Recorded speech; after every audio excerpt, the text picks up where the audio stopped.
En mai, fais ce qu'il te plaît, mais surtout va faire un petit tour au Fonds international d'art actuel au FIA au Mans pour découvrir la 30e édition de Pulsart. Lucien Rumi, bonsoir. Bonsoir. Vous êtes directeur du FIA et vous avez créé cette grande manifestation d'art contemporain, Pulsart, et vous êtes venu avec l'une des nombreuses artistes qui sont sélectionnés chaque année pour cette manifestation, Alla Kirilolova. Bonsoir. Bonsoir. Cette 30e édition en deux parties, du 9 au 12 mai. Une première vague envahit le FIA. Et puis, du 17 au 20 mai, la deuxième série. 2 fois 15 artistes exposés au sein du FIA. C'est cela, 2 fois 15 artistes différents. Et ce sont des artistes qui ont soit participé déjà il y a longtemps au Pulsar, soit ce sont des artistes que j'ai découverts par des rencontres diverses et variées et à qui j'ai demandé de venir dans notre manifestation.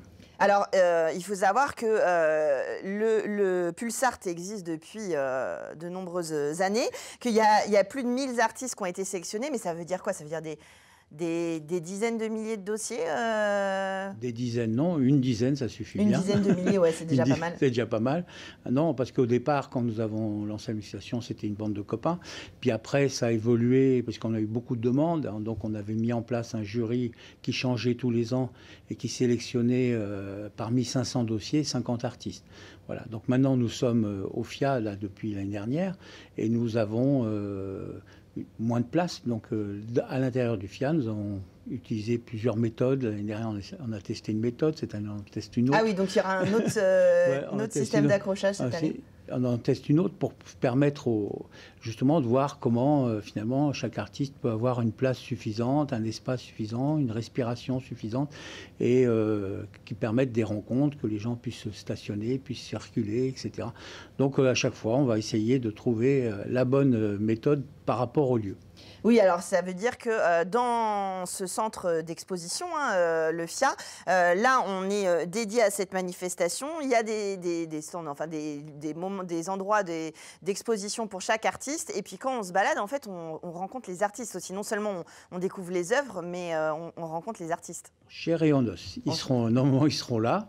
Hein, vous allez pouvoir discuter avec eux, échanger, demander le pourquoi du comment, raconter votre vie, comment votre vie interfère avec ce que vous regardez. Parce qu'une œuvre d'art, elle existe par 3 moyens. L'œuvre elle-même, la personne qui l'a créée et la personne qui la regarde. Et donc c'est cet ensemble-là qui fait qu'il y a une rencontre ou pas entre une œuvre et un artiste. Et bien sûr, si la rencontre est pleine d'émotions, on peut aussi repartir avec des œuvres, parce que les artistes ne vivent pas que d'amour et d'eau fraîche. Il faut bien sûr participer à ça, pourquoi pas en repartant avec une œuvre d'art. Et là, il y a un peu aussi tous les tarifs, c'est-à-dire qu'on n'est pas obligé d'être un grand collectionneur pour commencer à acquérir sa première œuvre. C'est ça qui est bien à Pulsar, c'est que vous allez pouvoir trouver des œuvres à très bon marché, puis d'autres un peu plus chères, mais parce que ce sont des artistes qui, bon, comme ils ont été sélectionnés, retenus, en général, ils ont un parcours souvent important. Et donc, ils en vivent pour la plupart. Hein. Ce n'est pas des gens qui peignent de temps en temps, c'est des gens qui vivent de leur art et qui, donc, ont besoin, justement, de vendre leurs œuvres. Hein, parce que c'est aussi... Alors, ils ne vivent pas que d'amour de fraîche, mais ce sont des gens qui sont pleins d'amour. Exactement. Et voilà, mais je le dis parce que c'est vrai que des fois, c'est un peu tabou, mais c'est important de le dire qu'on est là aussi en tant que spectateur, on en profite, mais évidemment, il faut que parfois ces œuvres trouvent acquéreurs pour que les artistes puissent en vivre. Alla Kirilolova, vous faites beaucoup de portraits avec des techniques diverses. Qu'est-ce que vous allez présenter cette année à Pulsart? En fait, comment dire, j'utilise toujours comme source d'inspiration ces sciences et l'histoire. L'histoire après l'histoire de l'art, etc. Cette année, je présente de ma passion, c'est époque antique. Et aussi pré-raphaélite, c'est mouvement en Angleterre, 19e siècle. Du coup, ce qui m'attire et ce que je trouve qui est en commun entre les deux, c'est présentation de femmes. Pendant l'antique, période antique, on sait que c'est plutôt beauté d'hommes qui avait la valeur. Oui, c'était les hommes qui étaient mis en avant. Du coup, on voit encore qui qui présente beaucoup de muscles, qui c'est pas totalement pour femmes comme caractéristique plus connue ou plus remarquable. Du coup, Prairie-Feu Elite, ils ont fait aussi des femmes, mais assez musclées et ces présentations de femmes qui m'attirent, côté masculin, etc. Et en fait, au début, on est tous femmes jusqu'à 3 mois.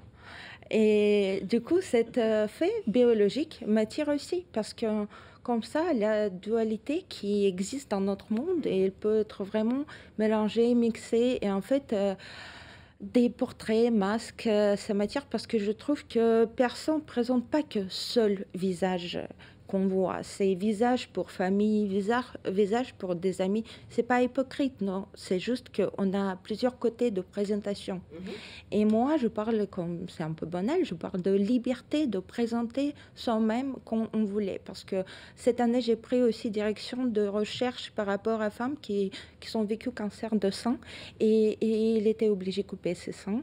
Et il ne voudrait pas mettre des choses artificielles dans son corps. Et du coup, par exemple, en Russie, ça considère comme femme transgenre.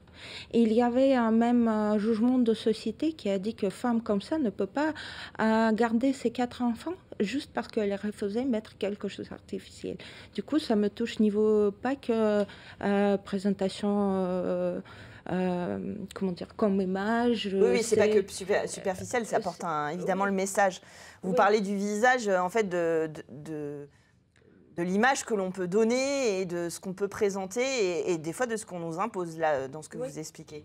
Oui, c'est ça. Je présente pas que portrait, je présente aussi corps entier qui on mélange, on observe. Et en fait, c'est beautés qui je trouve pas que ça présente que couleur rose et bleu. On a multicouleurs partout. Et il y a du violet aussi. évidemment, évidemment. En fait, c'est voilà, d'aller voir les différentes facettes du corps, du visage et de la femme là, en l'occurrence.